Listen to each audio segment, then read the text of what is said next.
Alright, Black Ice TV here on the African 40th Liberation Day celebrations with Beanie Butuakwa. That's all. Yeah, here with my friend Terry Riggs, HKTH, Knowledge and Travels. My African name, Ola, as I want to share this African heritage today. And this is the main organizer that we have today. And he's the one that has provided the good stuff, the good information, the good thing. He's done all the hard work that we have done in this whole place today. He's amazing. There's only of our elders has done something, and he has done a good job. Anyway, yes, Mr. Beanie. Right. We want to know, how did this thing begin? Because we want to know how you did this hard work. Well, it's not, let me just clarify something. It's not me alone. There's a lot of brothers and sisters who have worked for 40 years to put on this African liberation. Some of them, unfortunately, traveled to the spirit world. And many of the speakers, like John Henry Clark and Dr. Ben Carradas and Barry Shango and Del Jones, I could go on a long list of our giant master teachers who we are bringing in the community to teach African people about our culture and our well-being and our spirituality. So we start in 1975 in Nottingham, and we've been going ever since. Birmingham become like the center point of African Liberation Day now, because people talk about the amount of travel they have to do. If they have to come from, say, if we was having it in Leeds, and people have to travel all the way from London, it's a long journey. It's a long journey. So we look at strategically how we could compensate all the people throughout the country to converge on this one point, and we choose the Midland. And that has given us the central hub. And the biggest African Liberation Day that ever held in Britain has been with 30,000 black people gathering. And maybe if you look where you're in the canteen, you see a picture of some of the people that were gathering in 1977. That was a huge one. And that one will give you an idea. It takes 5 pictures to make up the whole crowd, you know, just doing them round in sequence. The liberation movements of Southern Africa have been frequent at Africa Liberation, because we try to make sure that the liberation movements are here, like for Limo, MPLA, SWAPO, ZANU, PIGC, I say Falimo, Falimo, and ZANU, PAC, ANC. So we clearly did not let the groups, because there were different groups, play a role of saying, well, you're with the Russian, you're with the Chinese, you're with the West. We work with them as African people. We see no difference, and we tell them so, you know, to make them know. So like PAC, we do a lot of work with PAC, South of Azena, they call them, the PAC call it Azena. So our work with them was tremendous, because they came every time an opportunity to ALD and pass on the information. At our center, where it's now is the Temple for African Spirituality, we've got an archive of all the literature and material and letters and communication and medical supplies. Let the young people don't keep on saying the older folks didn't do nothing. I've been around long enough to know what the older folks have done in these communities up and down the country. They was the ones who fight the Teddy Boys and Moors, the brown shirt guys. They were the ones who battle that battle. But let me ask you like that, Minnie. How did your journey begin Because, you know, for the youths, them, they want to know how you started and how you liberated yourself to doing what you're doing today. Well, you know, for young people, you might find me a rare example. Warhorse. I was taught by my mother, mainly my mother, who teach me about my Africanness, and that the 9 of my brothers and sisters, she teaches us. We used to, on a Sunday, we used to be on this huge big table, because my father was a carpenter, and he built his own house, and he built this big dining room, polished hardwood table where we all sit around. So every Sunday we get a lecture about our race and race pride. We never go to church.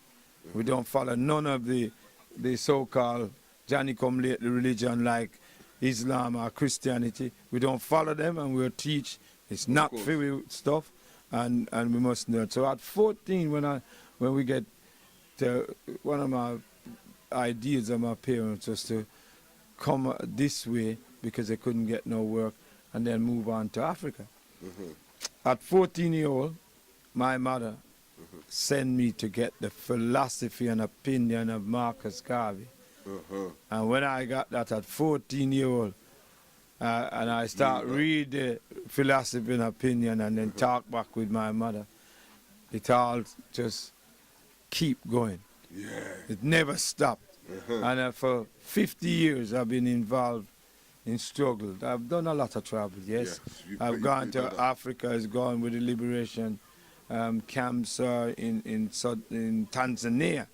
That's where I used to go on.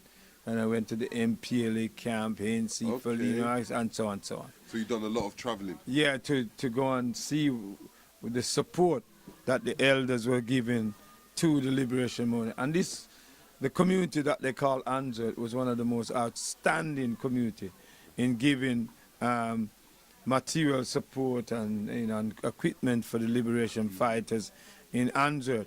And that got us known then, you know. That got us known where we have people like Julius Nyerere, who knows us and he sees us as a liberation movement. And their agenda was they see us a liberation movement.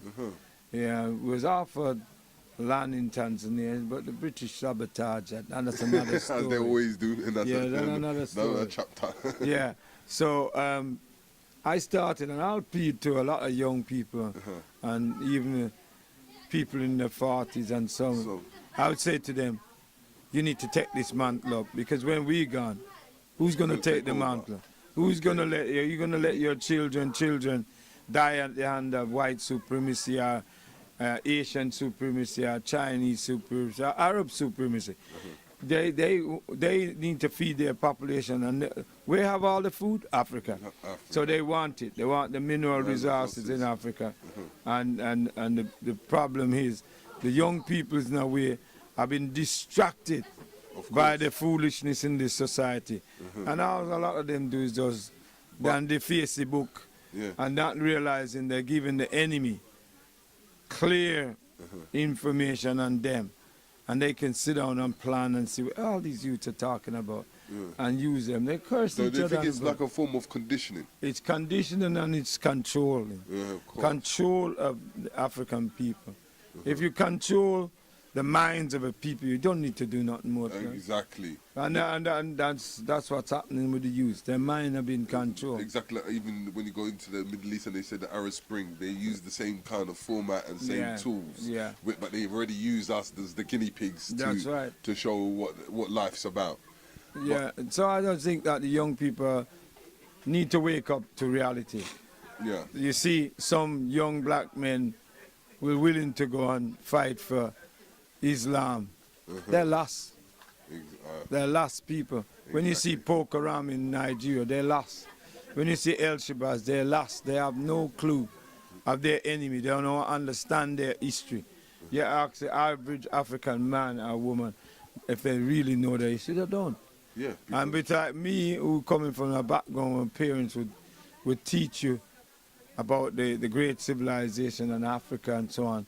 So when people like Sheikh Diab come and you go to his lecture, Yeah. you already can pick up what he's saying because Yeah. your parents, and the key to it, in this kind of community, any families who stand out and raise the defense of their race, you have the Negro mentality where they start attacking that family for stepping forward. And that's how the state have conditioned our people to behave in that manner. It's control of the mind. Yeah. So now it's brought you to today of this 40 years liberation. Explain to the people what this 40 years is about. The 40 years about is the hard work that we all did. And as I say, some of us has passed to the spirit world. And it has been tremendous. The hassles we get from the state machinery and, fighting for accommodation every year, it's the same thing. It's becoming tiring that every year the white man will feel, if he see this gathering like in here to this beautiful gathering of beautiful black and blue people, he feels threatened. Because he don't want us to get together. He don't, and the young people need to know that.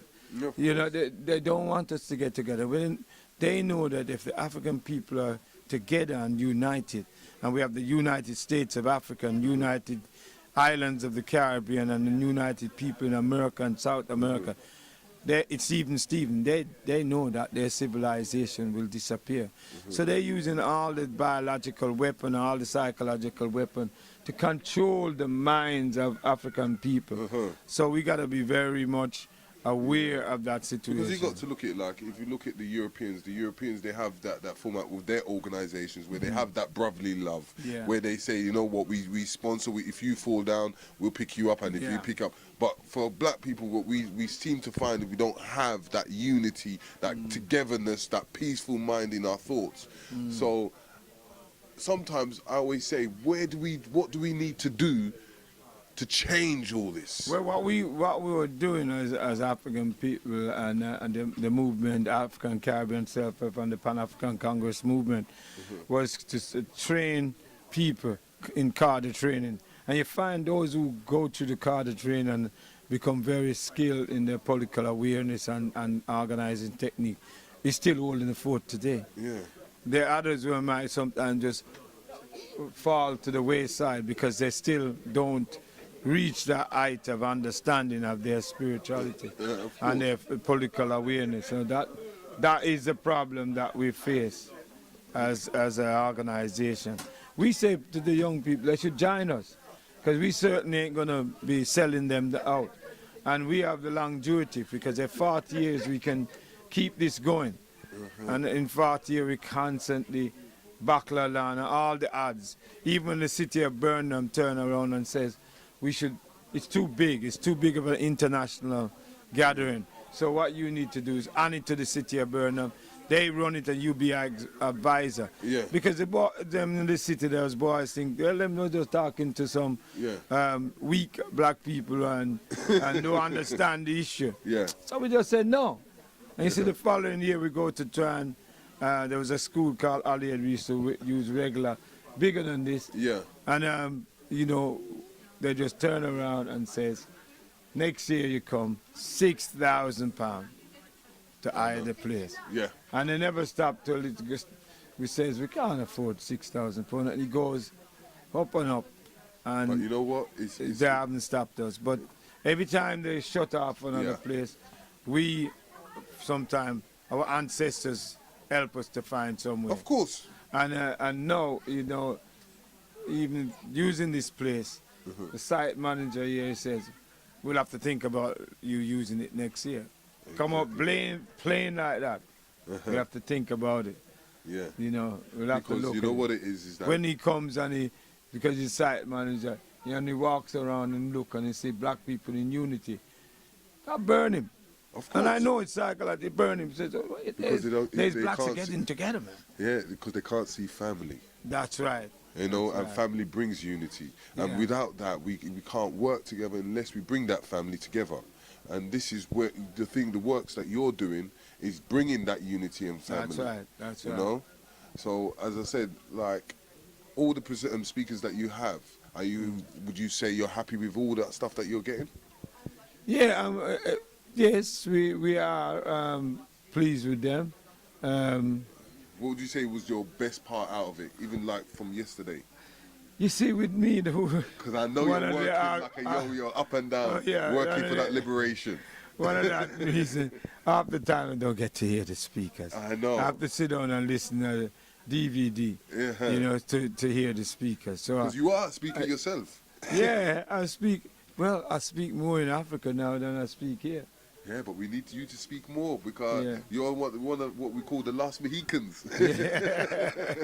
Thank you for that, you know. But as I say, my mom, you know, I have to say all the time, thank you, Mungu, for providing me with a great mom. I choose right from the spirit world. Yeah, of I course. choose a great mother that teaches me. Of course. And, you know, my mom, every book after that I got the philosophy and opinion, my mom helped me to say, listen, carry on, courage. And what she done, you know, every book I get, you know, and the struggle. So she reads it. Of course. And, It's the most so high I have a- day's work, you know? Yeah, I got a library at home. I got a whole heap of books. And tapes and stuff like that. So it got so intense about the liberation work I was doing. I work in the liberation movement. The late Thomas Sankara of Burkina Faso, Okay. he invited me to Burkina Faso. I met him. And how did you find it? Man, that president was an awesome president. White people had to get rid of him. Of course. And they used his best friend Of course. to execute him. You know, and they're glad they got rid of Nyerere, although Nyerere stepped down after his terms. They know Nyerere had a lot of influence. I've been to Nyerere house, sit down and we have a long chat, you know, about the struggle. And that's what, I think out of all the presidents in Africa, I'd say that Nyerere and Thomas Sankara has been one of the most brilliant presidents.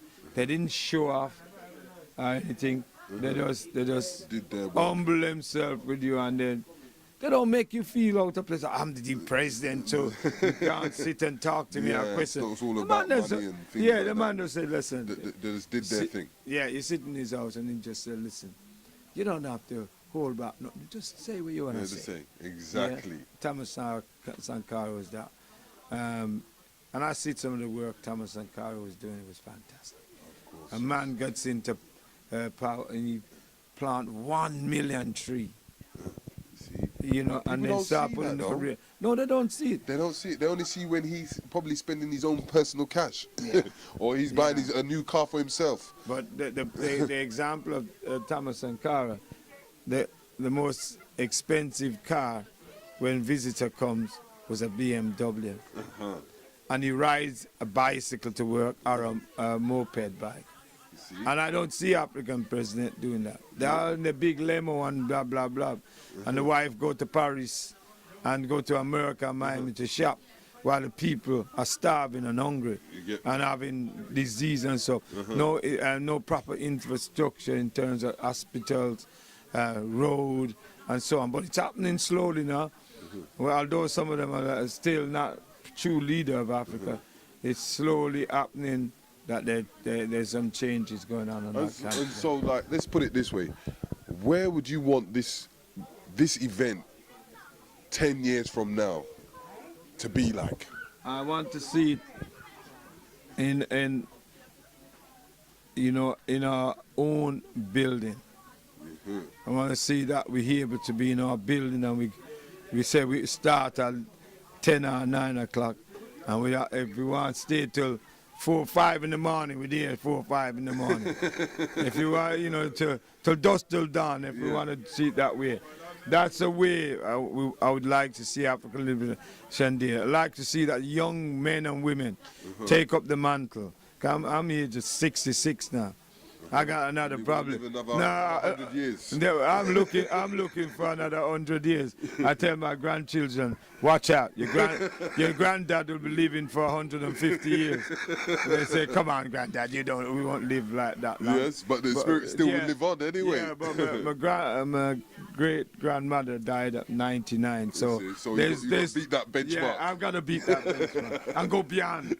So we'd like to see our building coming to fruition, Yeah. The building, there's a building there, we got a little display there about building an first African design building just around the corner there. Okay. And we're appealing for our community. And then all they have to do is support like £1 a week. Of course. And you have maybe 2-3 million black people in this country. Even if 20,000 give you every week, you're going to go a long way. And if you got 500,000 or 1 million people, that building will be up in time. And you don't have to come in a building like this where people are insulting you and saying, we want a youth provision room, just a room to have the children in, as we always do at ALD. Youth provision, we call it. The man said, no, can't rent you no more. Well, that's what We're the not British does for the renting. taxes. We're not renting you no room for the kids to go in. And the kids go in there, they're going to throw food on the carpet. And he made all kind of excuse. Yeah. And to me, that's showing total disrespect because we're using them building. We pay tax. And then he's putting all this restriction on. You got to come out by 11:30. Hey, if you have your own premises, you gotta have pride, and you also I have a level of shame, level, and I say, well, every year it kind of burn me. We have to come in a white man. You talk to the community, and you say to them, look, there's a bank account. We don't touch that money. Pay the £1 a week in. They're just I'm gonna do it. But Beanie, don't you think, right? Even though we set up a big building and create that building. Okay, it's places for people to go. But then don't you think that we should create some form of economy within that building so it can generate itself than just getting money from others?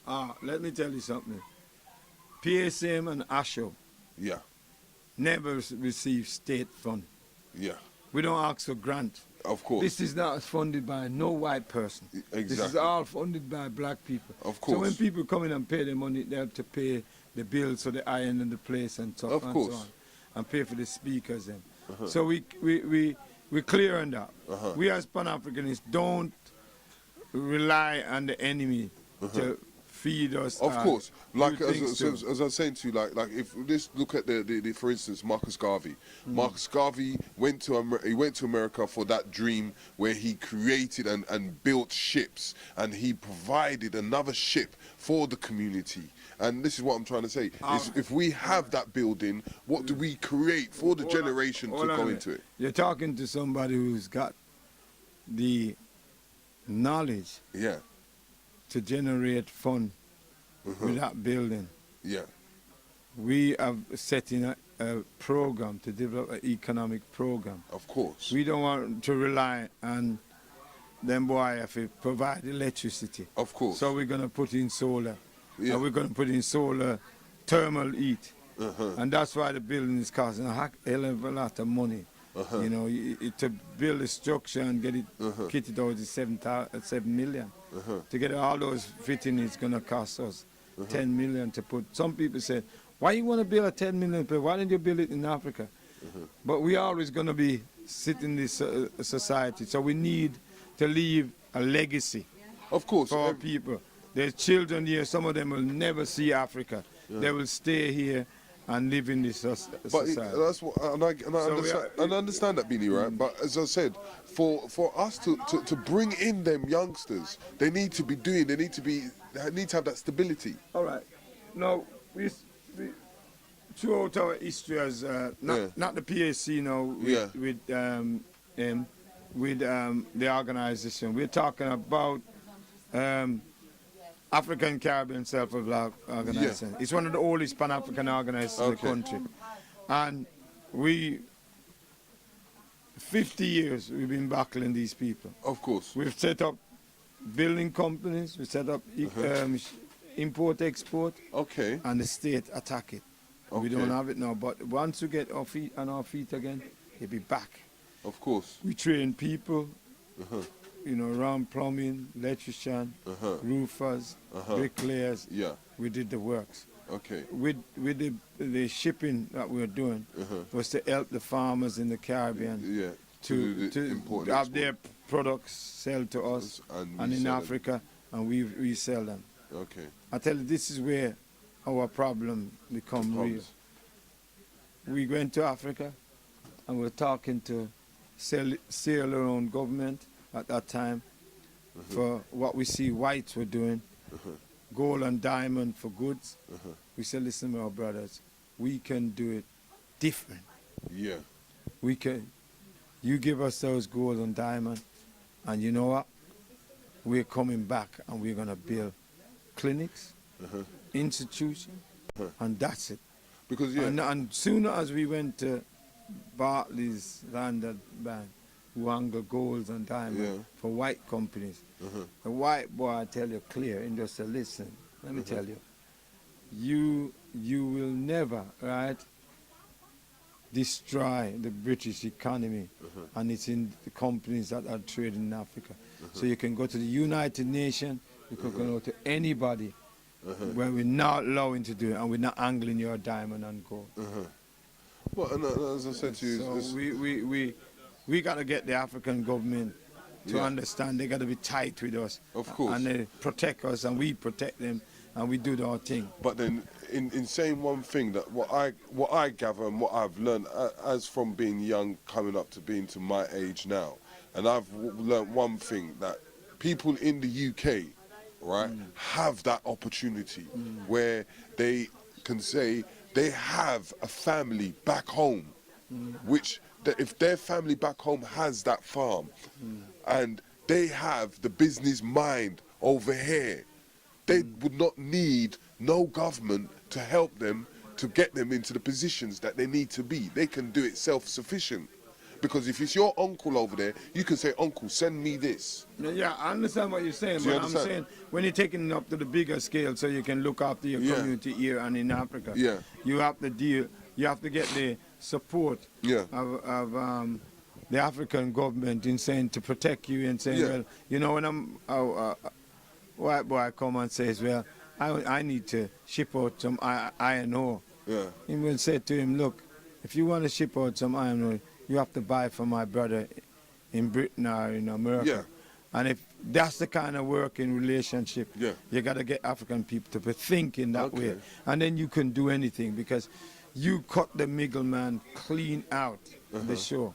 So the philosophy of getting our people to understand that we must be working with each other in that way. Yeah, of course. Where we say, Unity. well, look, they want diamond, you want timber, you have to talk to the middleman, and you have to talk to one of we, Of course. and you have to. He's the man that become the middleman. Yeah. So we have to close rank. It's about closing rank, Of course. and making sure that we can look after our people here. We can have the institutions here to educate and to teach. Of Open course. our own black independent schools and do a thing. If we don't do that, right, we're in big trouble. So it's about working to change the mindset of African people globally. Of course. Yeah. Okay. So Beanie, as you've given us a good lecture today, and you've given us all the information, and I'm congratulating you on this day that you've given us this information, and I'm thanking you for this privilege. You understand, as an elder. Yeah. Do you know? So if we keep in contact and we keep on getting this information out to the Yeah. general public, it'll be well When appreciated. in time we got any program coming up, Yeah. tours, because we usually do a tour Yeah. up and down the country. Sometimes it's Asha Crazy and others Yeah. who come on tour and London Yeah. and so. We'll inform you to let you know that Okay. we're underground, so you Okay. can cover it. This is Ice TV7, Yeah. and thank you for Beanie for giving us all this information and all the history on his life and all the events of this 40 years liberation. Thank you very much, Mr. Richard, for filming for us. My name is Terry Riggs, the UK Guide to the World. Over and out.